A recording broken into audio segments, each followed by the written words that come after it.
Buenos días a todos. Muchas gracias por venir a este seminario especial. Hoy tenemos a Ricardo Cabrera, que está visitándonos un par de semanas. Viene de Chile, aunque Ricardo es originariamente de Perú, pero lleva en Chile ya desde los 90, lleva más de 30 años allí. Y desde, si no recuerdo mal, desde 2010 en la Universidad de Chile, en el Departamento de Biología de la Facultad de Ciencias. Y bueno, Ricardo ha hecho mucho relacionado con estructura de proteínas, mucho de metabolismo bacteriano, pero bueno, en los últimos años creo que se ha venido al lado de origen de la vida y está ahí, últimamente su cabeza está más ahí. Y hoy nos va a hablar del protometabolismo al mundo ARN, siguiendo la pista del azufre y los metales. Gracias, Celia, y gracias a los presentes.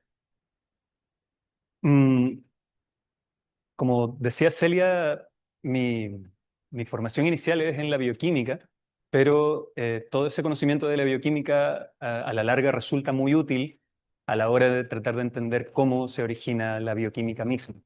Y en mi laboratorio nosotros hemos estado trabajando en esta línea de investigación. Sin embargo, tenemos diferentes nortes dentro del área dentro de la disciplina de la astrobiología. Así que esta vez les vengo a contar sobre este tema, tanto del protometabolismo por una parte y del mundo RNA por otra parte. En primer lugar, esta idea general con respecto de que el origen de la vida es la transición entre la química y la biología.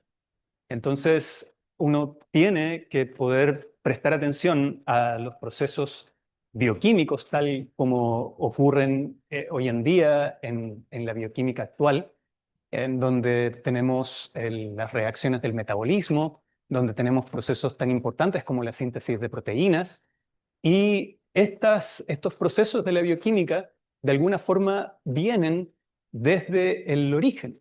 Y en relación con las hipótesis de este origen químico de la vida, entonces prestamos atención a ciertas reacciones químicas que ocurren en el contexto que nosotros suponemos es el de la Tierra primitiva.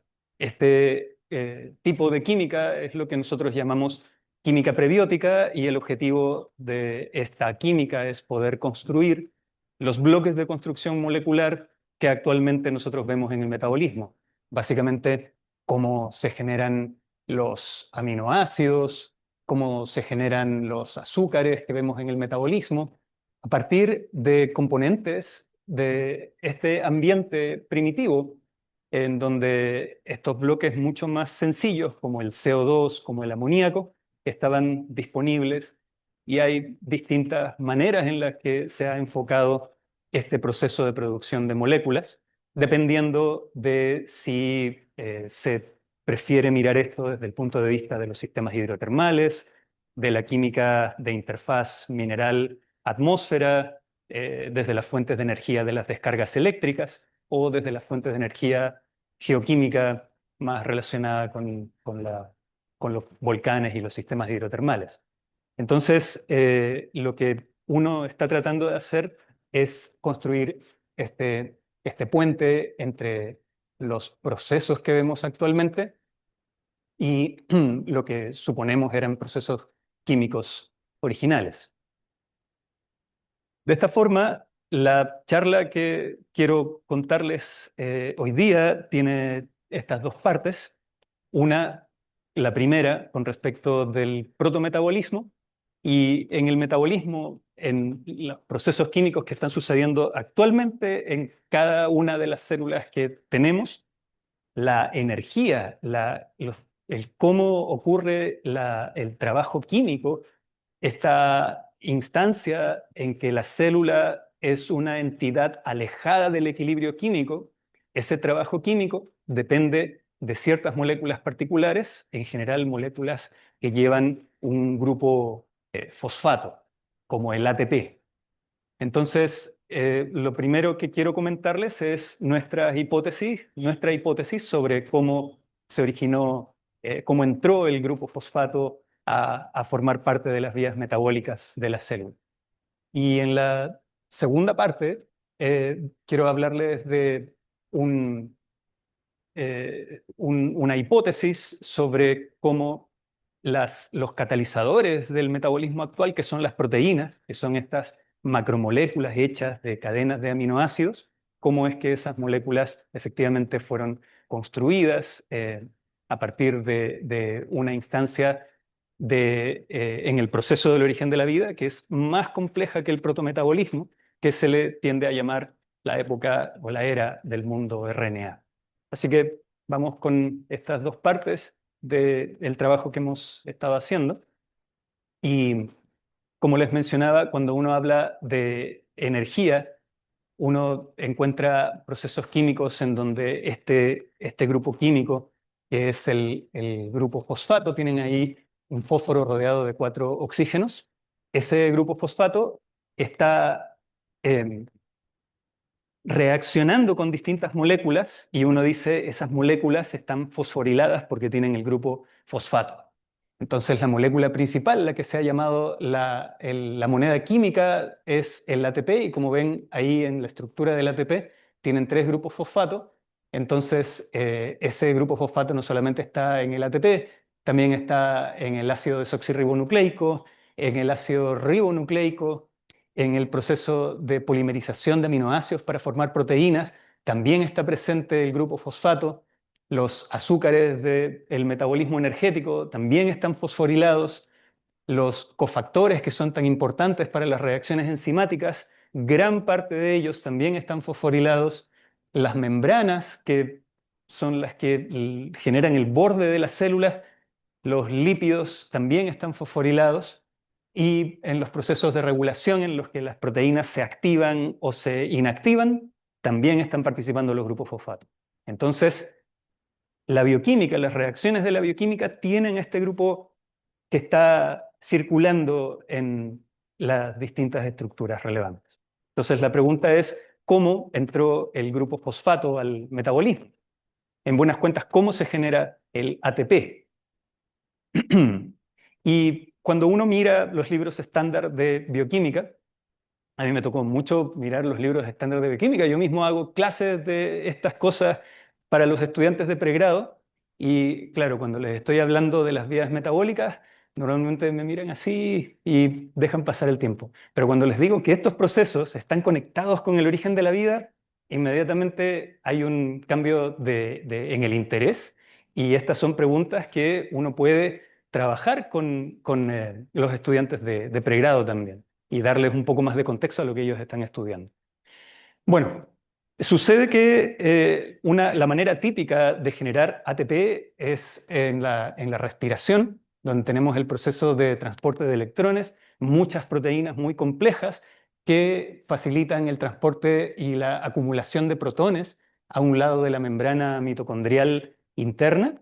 Y la acumulación de protones, ese gradiente acumulado de protones, se disipa a través de un canal, que es una máquina química hecha de proteína, y esa máquina química, al disiparse el flujo de protones, conecta el grupo fosfato con el ADP y entonces genera el ATP. Entonces, ese grupo fosfato entra de esa forma. Esa es la manera moderna, la manera compleja en la que sucede la síntesis de ATP, pero no es la única. Hay otras formas en el metabolismo que no son tan complejas en relación con necesitar una membrana, una cadena de transporte de electrones. Son reacciones particulares en el metabolismo central de la célula. En la vía glicolítica, por ejemplo, en la vía glicolítica tenemos una de estas reacciones donde el grupo fosfato forma un enlace químico con una molécula y después esta molécula le transfiere ese grupo al ADP y genera ATP.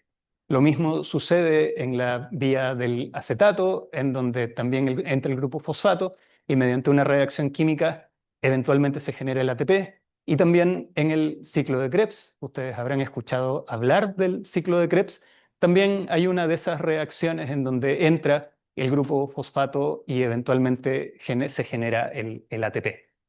¿Qué de común tienen estas vías, estas reacciones químicas?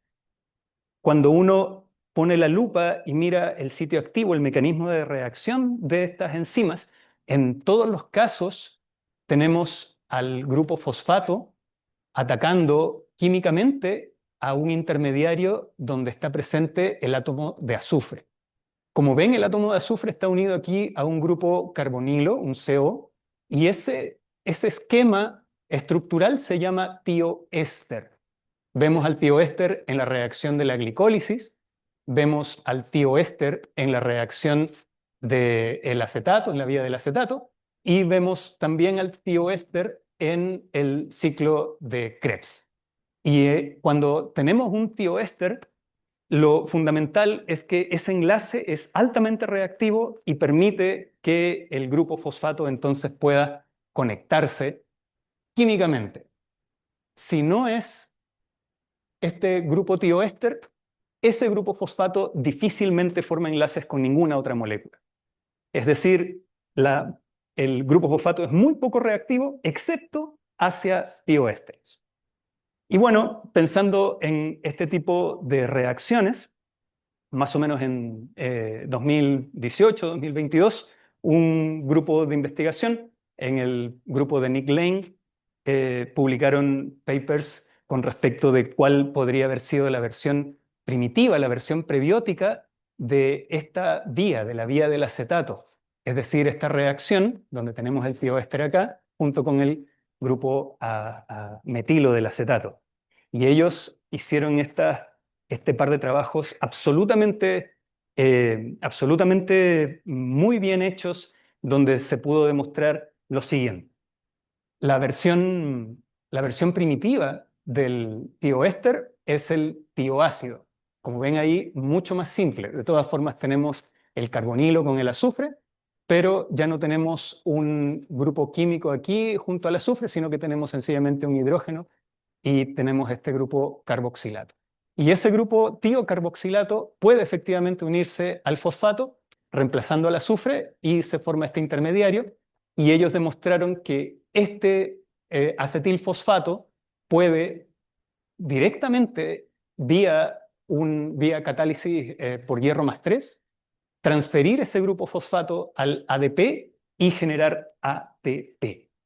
Es decir, la vía que encontramos en el metabolismo central, con la complejidad molecular que tiene, ellos podaron esa complejidad molecular y entonces pudieron constituir una reacción en condiciones prebióticas en donde el grupo químico activado que permite la síntesis de ATP en estas condiciones es este grupo tiocarboxilato. Así que ese fue un gran avance con respecto de la pregunta de cómo entra el grupo fosfato, y ahí es donde nosotros nos pusimos a trabajar en esto, porque si bien uno puede entonces entender que esta vía del acetato funciona prebióticamente, tiene su correlato prebiótico, entonces nosotros nos preguntamos qué pasa con la vía de la glicólisis. ¿También es posible llevarla a un modelo prebiótico? ¿Qué pasa con la vía, con la entrada del fosfato en el ciclo de Krebs?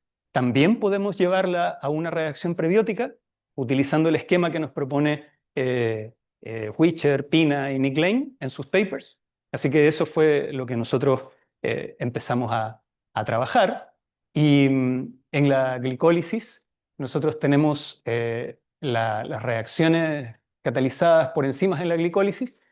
Tenemos ahí un aldehído, tenemos el azufre que se va a enlazar con el carbono, mediante una reacción va a formar el tioéster, y ese tioéster va a ser reemplazado con el fosfato, se va a generar el compuesto fosforilado, y el compuesto fosforilado le entrega el grupo fosfato al ADP y se genera ATP.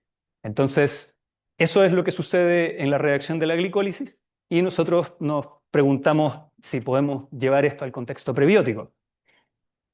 Resulta que entonces la primera pregunta que nos hicimos fue si es que las enzimas entonces pueden utilizar en lugar de tioéster la versión simple que nos propone Nick Lane, que sería en lugar del tioéster el tioácido. Así que Aquí sería la molécula con azufre, pero la versión prebiótica, la versión más simple. Y entonces lo que hicimos fue tomar una enzima de la glicólisis, la enzima que realiza justamente esta reacción, desde el aldehído hasta el compuesto fosforilado, y esta enzima en su sitio activo es capaz de utilizar entonces el fosfato para, aquí en esta reacción, reemplazar el tioéster, que en este caso lo vemos aquí, el carbonilo conectado con el azufre, y luego de esta reacción se produce el compuesto intermediario fosforilado. Esa es la reacción canónica. Y nosotros le preguntamos a la enzima, oye, ¿puede el sitio activo funcionar con el azufre, con el SH en lugar del grupo fosfato, de tal forma de generar el tioácido? Y la respuesta fue que sí. Aquí vemos el curso temporal de la reacción canónica con el fosfato, como ocurre normalmente. Vemos una alta velocidad a tiempos cortos, pero cuando realizamos la reacción sin fosfato, pero con azufre, esta es la curva de producción del tioácido, que es quizás un poco más lenta, pero llega a rendimientos equivalentes. Así que efectivamente esta enzima puede utilizar azufre y generar el tioácido. Otra enzima de la glicólisis que realiza esta misma reacción, pero que esta enzima más bien depende de tungsteno como agente catalítico en su sitio activo, es una enzima que está presente en microorganismos hipertermófilos anaeróbicos que, digamos, debido a esta fisiología, tienen esta característica de ser considerados primitivos. Esta enzima utiliza tungsteno como agente reductor y como vemos acá, eh, es el oxígeno del agua, digamos, el que entra y se forma el carboxilo directamente. Y nosotros nos preguntamos si es que en lugar de oxígeno, aquí en esta reacción podría entrar azufre. Así que esta pregunta la hicimos mediante métodos computacionales. Tomamos la estructura del cofactor que utiliza esta enzima, tenemos el tungsteno ahí, este es el oxígeno que entra a formar parte de la estructura, y entonces nosotros simulamos el mecanismo de reacción original. Como vemos, aquí está el oxígeno que está en esta posición, luego el oxígeno forma un enlace, luego esta estructura se oxida y se genera la estructura del carboxilo. Esa es la reacción canónica. Y nosotros comparamos la reacción canónica con un mecanismo en el cual, en lugar de oxígeno, tenemos el azufre. Y nuevamente, mediante el mismo tipo de química catalizada por tungsteno, se formaría, en la simulación que hicimos, se forma el enlace con el azufre y eventualmente el tiocarboxilo.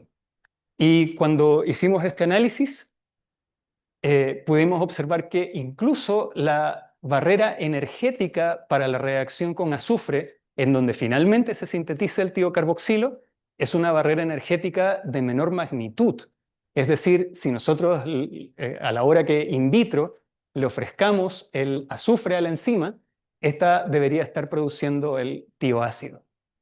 Entonces, estas reacciones con estos intermediarios son súper difíciles de manejar in vitro, así que estos han sido nuestros avances hasta ahora. Nosotros lo que pretendemos es poder sintetizar el tioácido de la vía glicolítica y eventualmente sostener la reacción con el grupo fosfato y hacer esta analogía con la química prebiótica. Sin embargo, lo que podemos ver es que las enzimas actuales probablemente sí podrían estar generando el tioácido.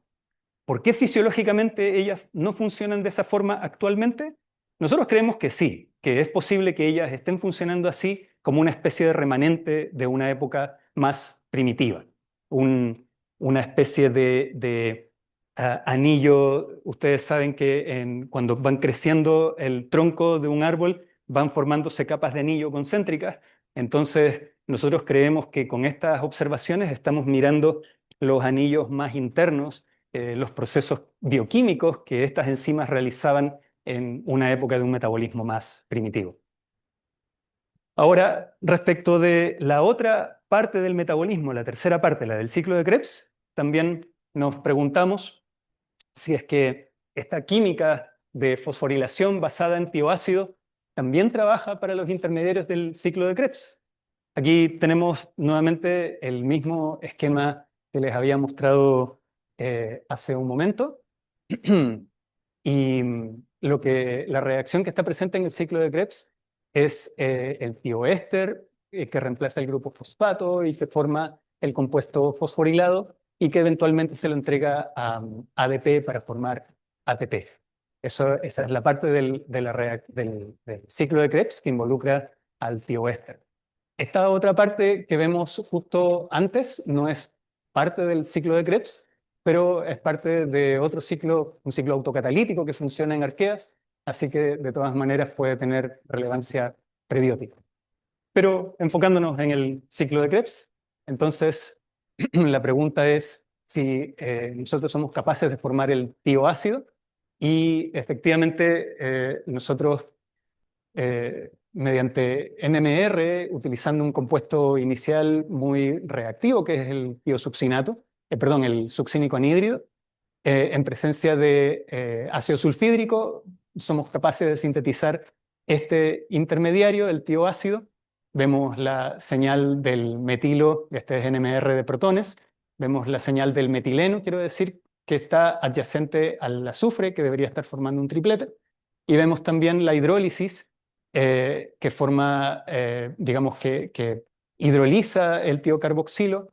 Y esta es una reacción que este compuesto es muy sensible y solamente en condiciones ácidas es que hemos conseguido incrementar el rendimiento.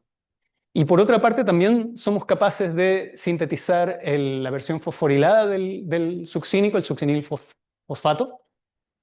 Ese compuesto también lo podemos detectar por NMR, en este caso NMR de fósforo, y cuando sometemos a reacción este compuesto succinil fosfato con ADP, que la señal de los fosfatos del ADP están acá, no vemos producción de ATP, excepto si es que colocamos hierro más 3 en el medio, que es justamente lo que también, la manera en la que Pina en el grupo de Nick Lane, habían logrado ver la formación del ATP.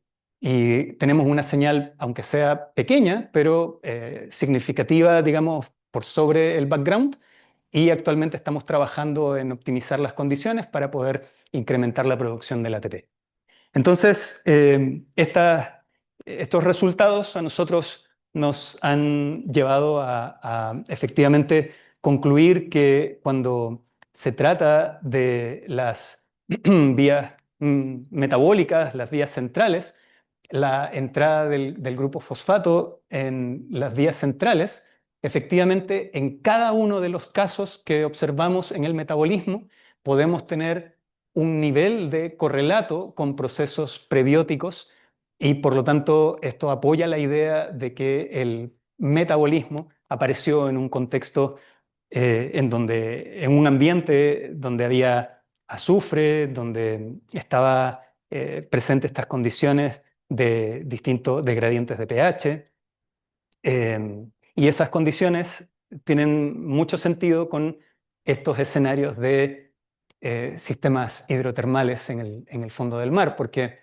básicamente el fluido hidrotermal es rico en azufre y entonces la química de reducción de CO2 eventualmente no solamente estaría formando compuestos orgánicos, sino compuestos orgánicos con el grupo tiocarboxilo, que es reactivo para la fosforilación y entonces probablemente este es el escenario en el que el protometabolismo empezó y huella del protometabolismo son las reacciones que encontramos actualmente en nuestras propias células. Una idea muy conectada con el grupo tiocarboxilo no solamente es la química de la fosforilación, sino que también, también la posibilidad de que los azufres pueden participar de reacciones de transferencia de electrones, reacciones redox. y está demostrado, digamos, está publicado también en demostraciones experimentales que el grupo tiocarboxilo, como lo vemos acá, puede ser oxidado mediante altas concentraciones de hierro en condiciones ácidas y formarse este enlace covalente entre los dos azufres, un proceso redox, un proceso de oxidación del tiocarboxilo. ¿Por qué esto puede ser relevante?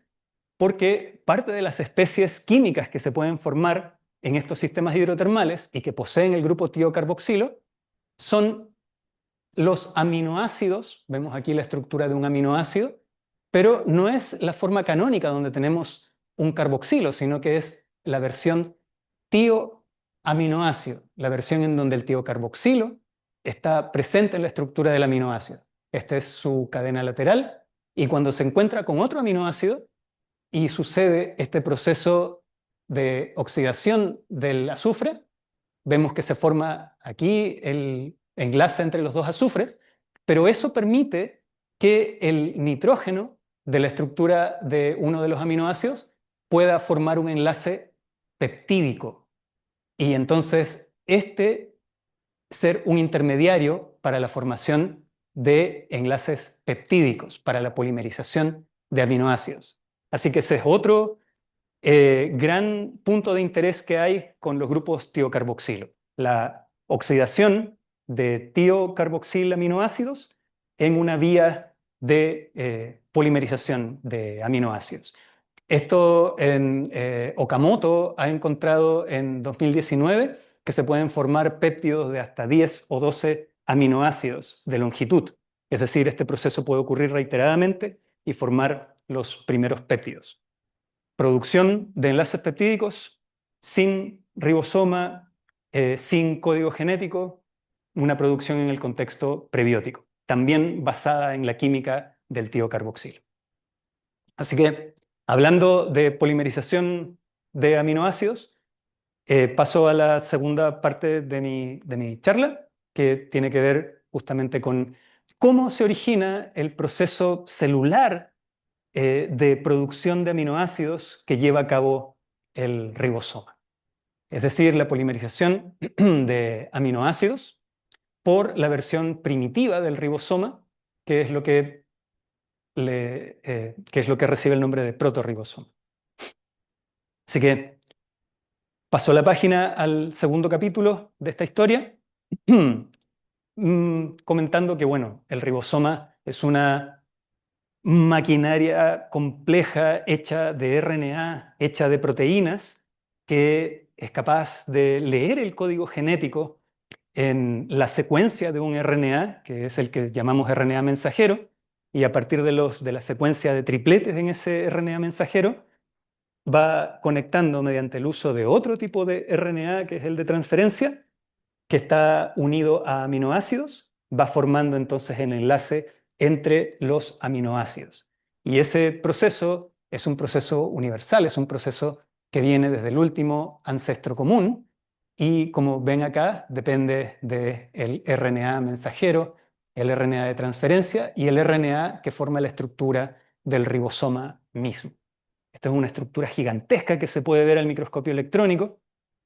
¿Y qué es lo que está pasando en el sitio activo del ribosoma? En este sketch, en este esquema, vemos que el aminoácido que está unido a uno de los tRNAs se encuentra muy cerca del aminoácido que está unido al otro de los tRNA y es capaz de formar un enlace covalente entre su grupo amino y su grupo carboxilo y con eso formar el enlace peptídico.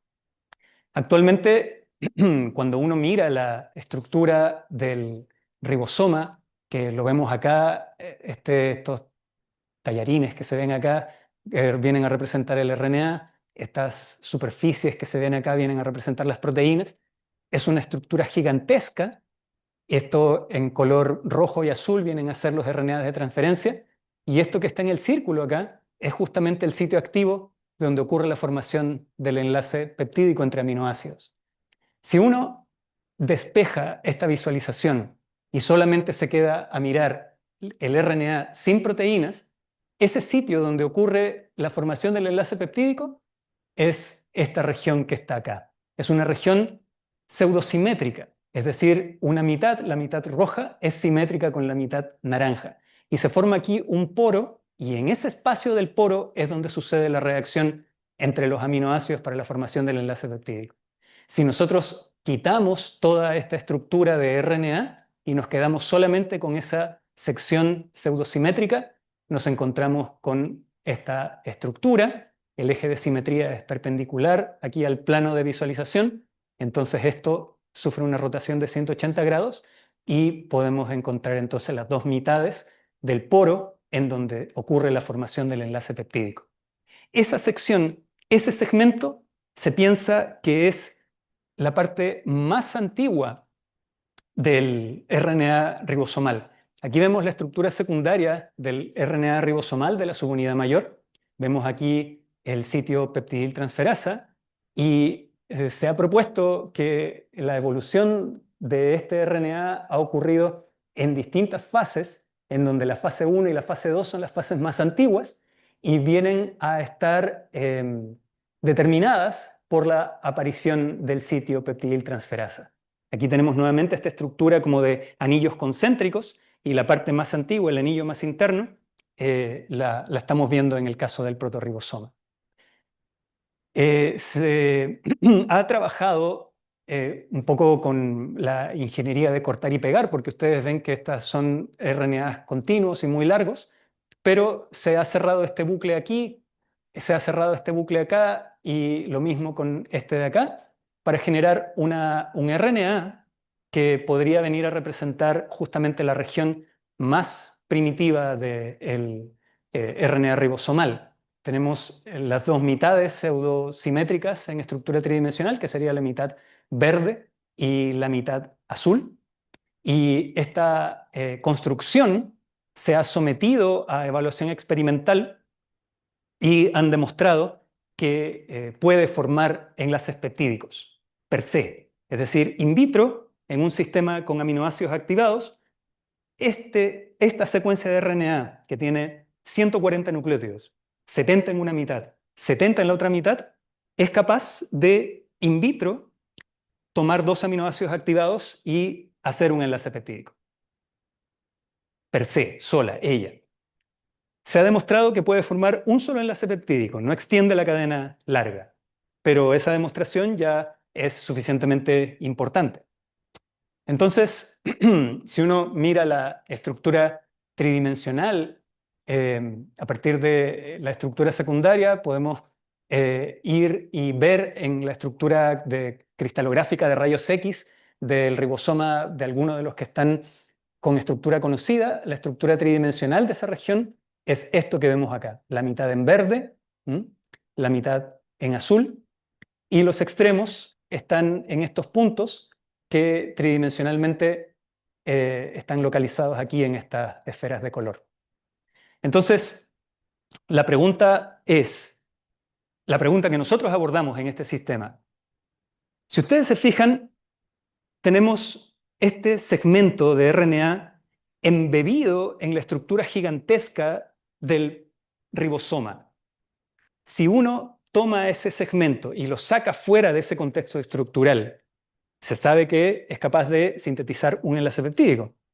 Pero la pregunta ¿es capaz de plegarse y adoptar la misma forma que uno observa cuando este segmento está embebido en el ribosoma gigantesco? Lo cual nosotros pensamos que es difícil, porque quizás es justamente ese contexto lo que le está dando la forma tridimensional que uno observa. Entonces nos preguntamos, finalmente, una pregunta de biofísica de polímeros. ¿Este polímero de RNA está plegado o no está plegado?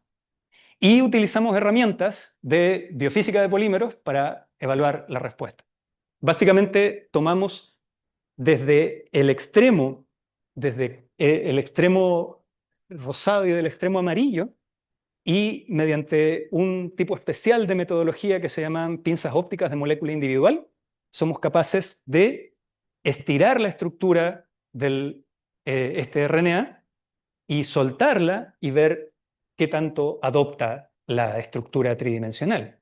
Y esta metodología, entonces, tiene toda una manera de ser evaluada la estructura, el RNA de interés, uno le agrega unos segmentos bastante largos de RNA extra y esos segmentos uno los hibrida con segmentos de DNA, que cada uno de esos segmentos de DNA están unidos, eventualmente van a estar unidos a esferas de polistireno, y esas esferas de polistireno pueden ser fijadas a una matriz sólida dentro de una cámara de reacción, y otra de las esferas puede ser controlada su posición en la solución mediante un láser.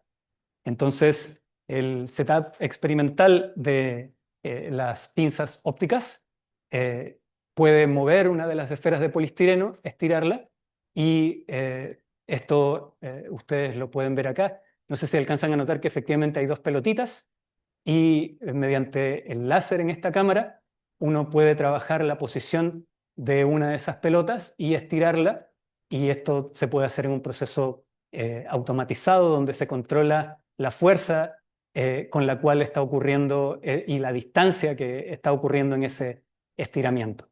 Entonces, aquí uno controla la fuerza por una parte y la distancia que separa a estas dos esferas.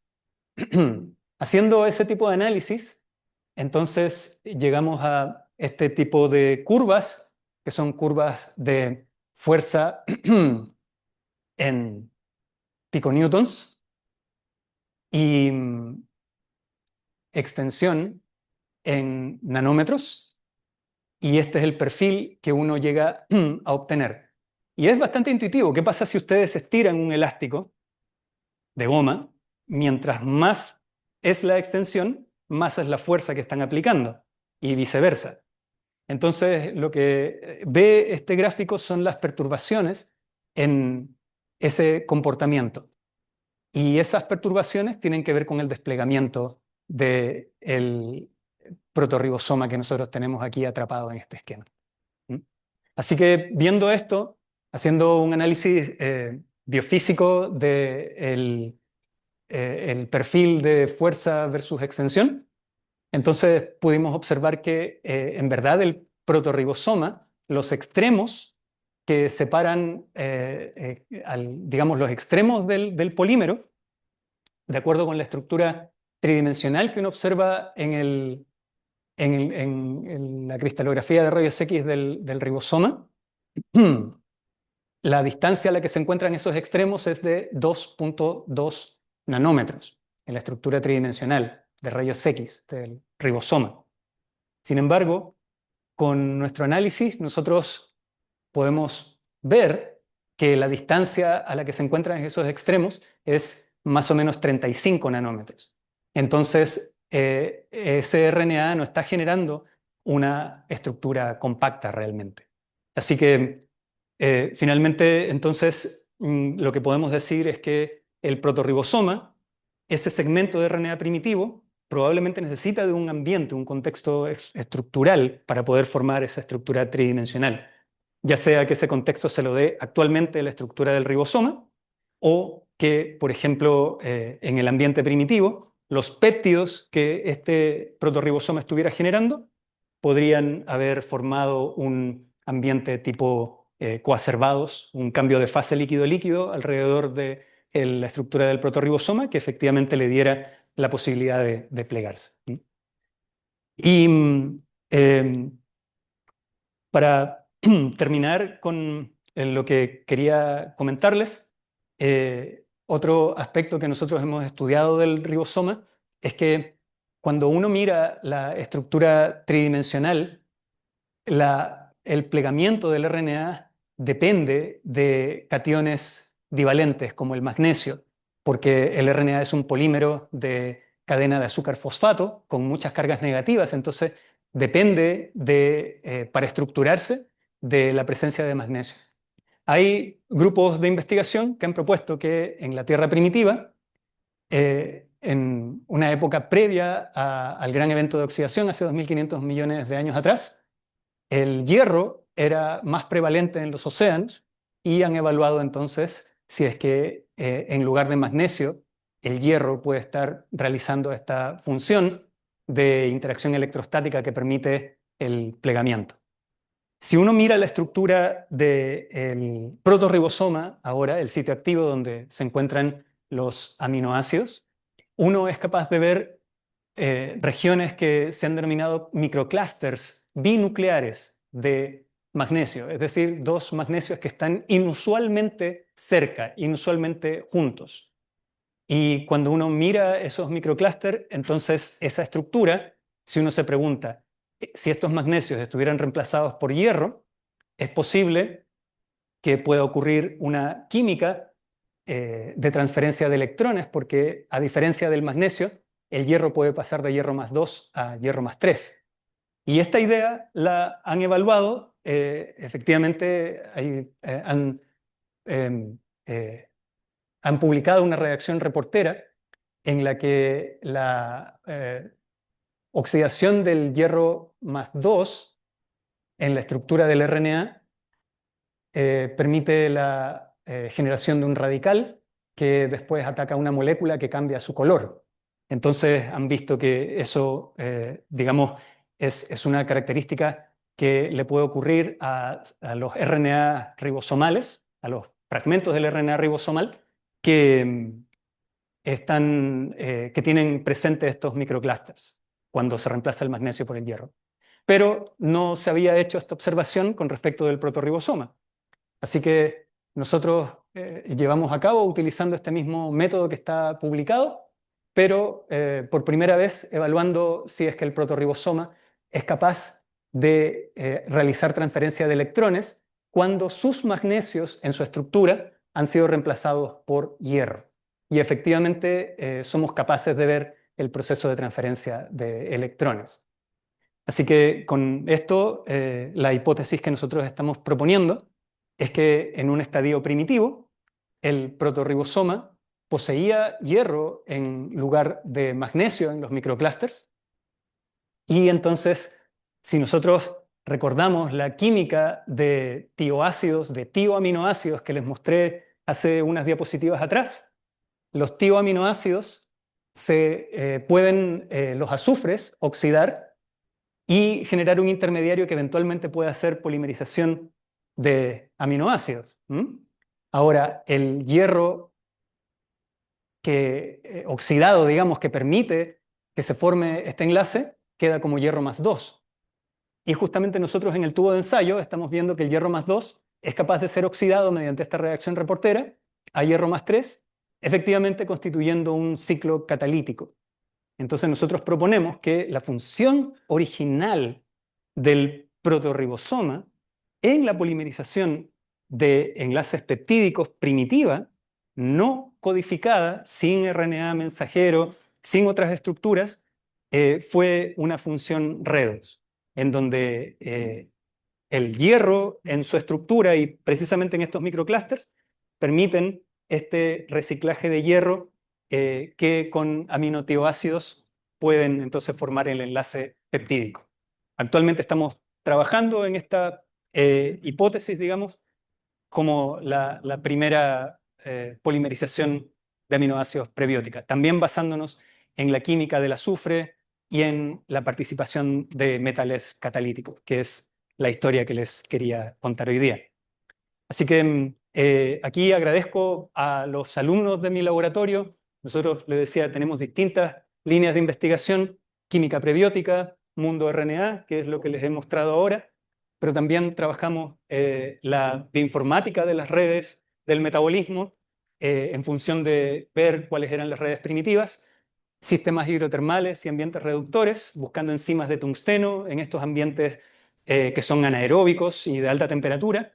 Y tenemos también un proyecto de transdisciplina para utilizar el tema de origen de la vida como eje para la enseñanza de ciencias y la generación de material accesible para la enseñanza de las ciencias de niños y niñas con discapacidad visual. Así que esto es mi laboratorio y les agradezco su atención.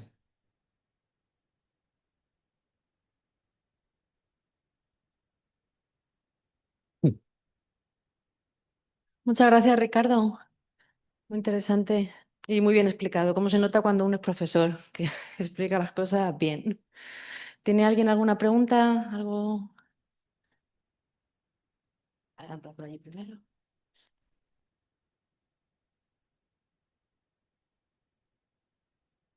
Hola, muchas gracias por la charla, muy interesante. Yo tenía un par de preguntas. La primera, al principio de todo estábamos hablando de que el grupo fosfato era poco reactivo con la mayoría de cosas, pero bastante con los tioésteres.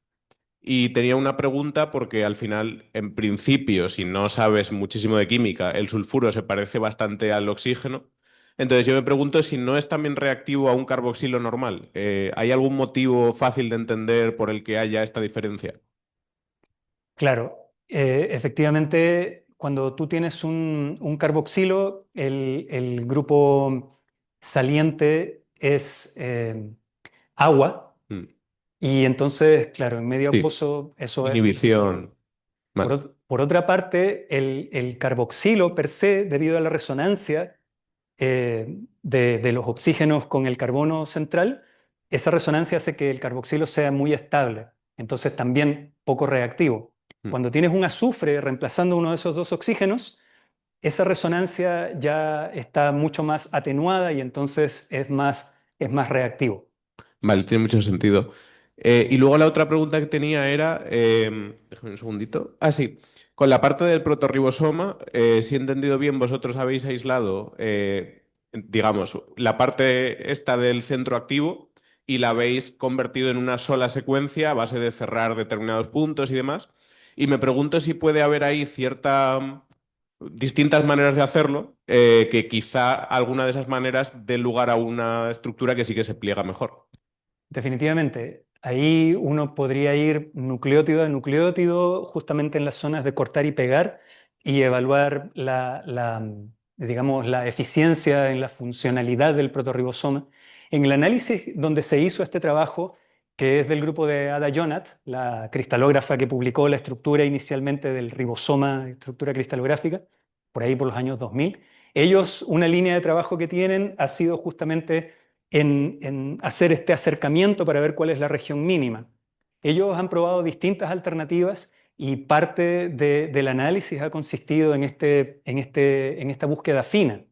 Sin embargo, la demostración que ellos tienen es para la formación de un solo enlace peptídico. No han hecho, digamos, o no han conseguido la polimerización de un mayor número de aminoácidos. Entonces, por otra parte, ese ensayo para poder detectar la formación del dipéptido es un ensayo mucho más complicado que el que nosotros estamos implementando, que es básicamente poner en una cubeta de un espectrofotómetro de absorbancia. Entonces, nosotros pensamos justamente ir jugando nucleótido a nucleótido para ver si es que estas zonas efectivamente pueden optimizarse.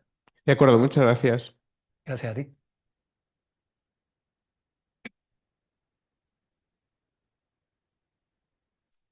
Bueno, gracias por la charla. La verdad es que a mí me ha recordado a las clases de bioquímica y por qué me gustaba tanto la bioquímica en la carrera. Y entonces yo tenía más que una pregunta, una curiosidad. Cuando utilizáis en el experimento de pinzas ópticas, ¿el experimento es de levitación o está en un medio? Y si está en un medio, si cambiamos el medio y cambiamos fuerza iónica, etcétera, ¿afectaría los resultados? Efectivamente, es en un medio ambiente acuoso. Es una cámara bien pequeña, es como un portaobjetos que tiene unos canales y a través de esos canales efectivamente se hace fluir líquido con distintas características.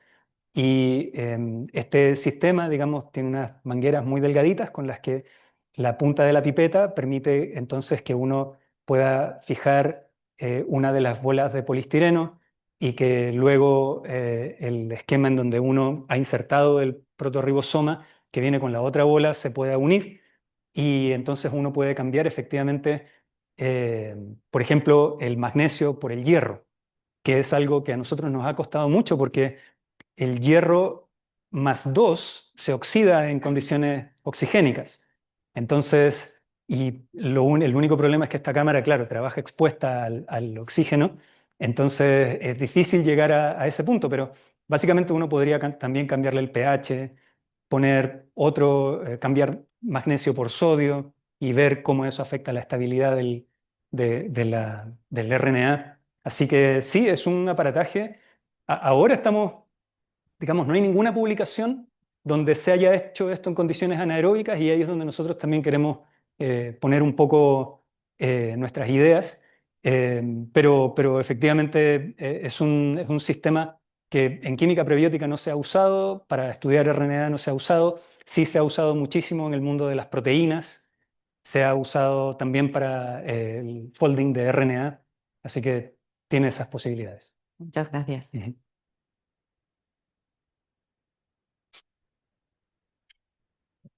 Sí, excelente charla. Muchas gracias y enhorabuena por el trabajo que estáis haciendo. Relacionado con esta última pregunta, he visto que precisamente las condiciones iónicas que usáis en estos experimentos tienen 10 milimolar de magnesio, si lo he leído bien, que está lejos de ser las fisiológicas, que sería entre 0,5 y 1. ¿Eso es por una cuestión metodológica o porque luego os viene mejor para comparar con el hierro que asumís que podía estar desempeñando el papel del magnesio? Es decir, esto no funcionaría así dentro de la célula, digamos, la estructura que veis, porque es demasiado magnesio, como sabes. Entonces, ¿lo habéis probado 100 milimolar de sodio y, por ejemplo, 1 milimolar de magnesio? ¿Qué pasaría? Es una cuestión muy técnica que vamos a hablar luego si quieres, pero... Claro, acá las concentraciones de magnesio son manipulables, son utilizables, estas son condiciones estándar. Nosotros hemos empezado, digamos, esta línea de trabajo hace poco, entonces fiándonos inicialmente de lo que vienen realizándose en los estudios de RNA con pinzas ópticas, entonces nosotros escogimos esta concentración. Uno puede hacer variaciones en la concentración de magnesio. De hecho, es posible, digamos, ves ahí que ese slash 200 milimolar sodio o 10 milimolar magnesio es en realidad uno o lo otro. Nuestra primera observación fue hecha con 200 milimolar magnesio, de sodio, ¿ya? Y en una siguiente tanda, en lugar de sodio, ahí fue que empleamos el magnesio en mucho más baja concentración. Y lo que nosotros vimos es que incluso siendo más baja la concentración de magnesio, el efecto del magnesio es mucho más robusto que el de sodio. Y justamente, digamos, el magnesio tiene la posibilidad de tener esta esfera de coordinación bien particular con los oxígenos del esqueleto de azúcar fosfato, y eso es algo que también el hierro más 2 puede recrear esa misma geometría. Entonces, el magnesio puede ser utilizado en concentraciones efectivamente más bajas, no lo hemos probado. Sería interesante saber, tener algún efecto de dosis-respuesta quizás, y eventualmente también comparar ese comportamiento con respecto de hierro, porque si hierro fue efectivamente funcional en una época primitiva, deberíamos nosotros ver algún nivel de especificidad o de alta afinidad. Yo te recomendaría, en lugar de lo uno o lo otro, un efecto aditivo, es que la fuerza iónica venga del sodio con 100 milimolar y ponerle 1 milimolar, además, Ujú. de magnesio nada más. Yo creo que si a ellos funcionan será mucho más, digamos, fisiológico, por decirlo de otro. Buenísimo. Y luego, por otra forma, por otra parte, si habéis investigado, no sé si esto lo hacía Dayona en el artículo este del protorribosoma, no lo recuerdo, un posible origen de esta ribocima, porque en el fondo lo llamamos protorribosoma, pero es una ribocima peptidiltransferasa, ya que son dos partes iguales o casi iguales, si una evolución modular, si dos fragmentos de RNA de en torno a 70 se pueden ligar, manteniendo cada uno la estructura inicial cuando se llega a la secuencia doble de 140. Efectivamente, la hipótesis que está en juego por Adayonat y por otros investigadores es que probablemente hubo una duplicación y entonces la unidad básica sería esa de 70. Em, Eso es súper interesante, quizás contextualizarlo un poco en relación con una de las últimas publicaciones hace unas semanas atrás del grupo de Holliger, donde encontraron una ribosima autorreplicante que tiene del orden de 45 nucleótidos. Entonces, estamos llegando a la posibilidad de tener sistemas de ribosimas funcionales que tengan estos tamaños, bueno, 45 nucleótidos, eventualmente 70 nucleótidos. Así que sería súper interesante, por ejemplo, si es que en una etapa cero tenemos una ribosima autorreplicante y quizás en esas condiciones sería también funcionalmente importante que una ribosima tipo protorribosoma no tenga una alta estabilidad, sino que sea un poco inestable de tal forma que esa ribosima la pudiera autorreplicar, porque si es muy, muy estable, no va a poder funcionar como templado. Si ya tiene la posibilidad de desnaturarse, efectivamente puede ser leída, digamos, y replicada. Entonces, son preguntas abiertas, cómo llegamos eventualmente de un tamaño, por ejemplo, de 45 hacia 70, o si un tamaño como este de 70 puede ser fácilmente replicado por una ribosima como la de Holliger. Y lo que no se ha probado, ya última pregunta, es estas dos de 70, medio protorribosoma, por separado, a ver si trabajan bien en trans, además de trabajar en cis. Es decir, si cuando se ponen, interaccionan entre sí lo suficiente para catalizar la formación del enlace. Tenemos la construcción de biología molecular en el refrigerador del laboratorio, no lo hemos probado. Lo que sí hemos probado es el efecto de estos experimentos con la mitad, digamos, enganchada por las pinzas ópticas y la otra mitad actual, que no es exactamente la misma secuencia. Tenemos una mitad que es la P y la otra mitad que es la A, que divergen un poco en secuencia. Y sí hemos intentado ver cuál es el efecto en trans, si hay efecto sobre el plegamiento por parte de la otra mitad, pero también tenemos, digamos, como digo, en el refrigerador, la versión soluble de P para poder interactuar con la P que está las pinzas ópticas y evaluar esa idea. Pero sí han visto en Ada Jonat, por ejemplo, que es capaz de dimerizar, de hacer dimerización. Sería algo previo a luego enlazarse y seguir, ¿no? Ujú. Muchísimas gracias. Gracias. ¿Hay alguna otra pregunta?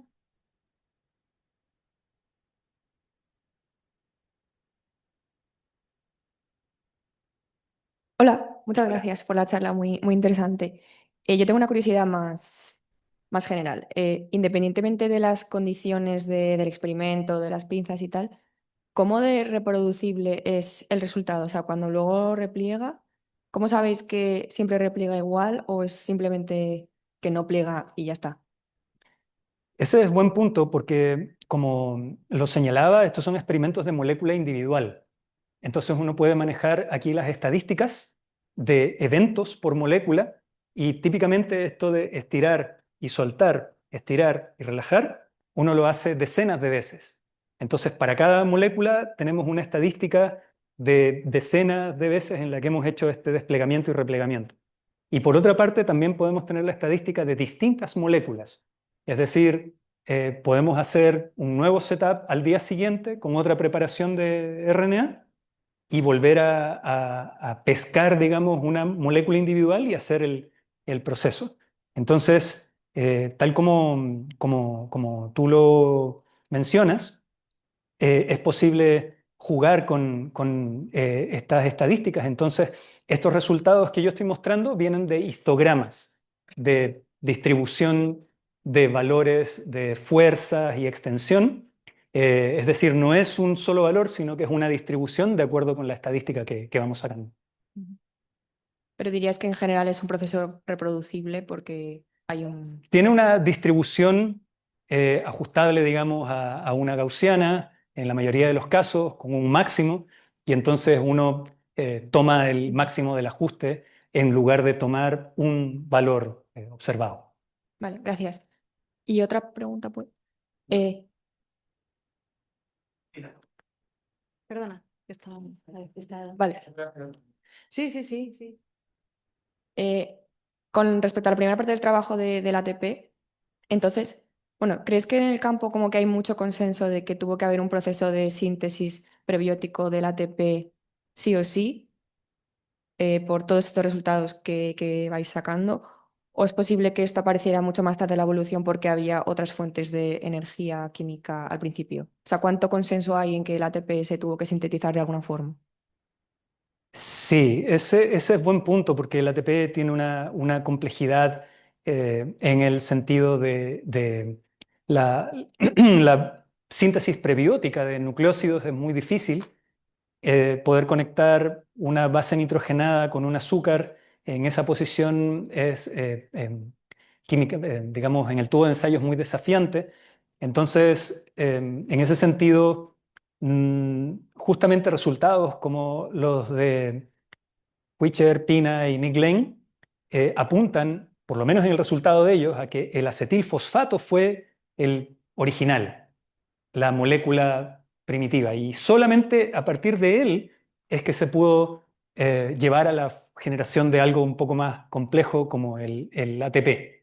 Entonces, así como el acetilfosfato es capaz de fosforilar, tú ves ahí ADP, ellos también tienen en sus demostraciones experimentales que es capaz de fosforilar ribosa, que es capaz de fosforilar adenosina. Lo que nosotros estamos aportando con nuestros estudios es que no se trataría solamente del acetilfosfato, del acetilfosfato, sino que también del intermediario de la glicólisis y también del intermediario del ciclo de Krebs. O sea, tendríamos una especie de hub o red de agentes fosforilantes primitivos y por lo tanto mucha más posibilidad de tener el fenómeno de fosforilación antes de aparecer una molécula más compleja como un nucleósido, un nucleótido. Gracias. No hay más preguntas, ¿verdad?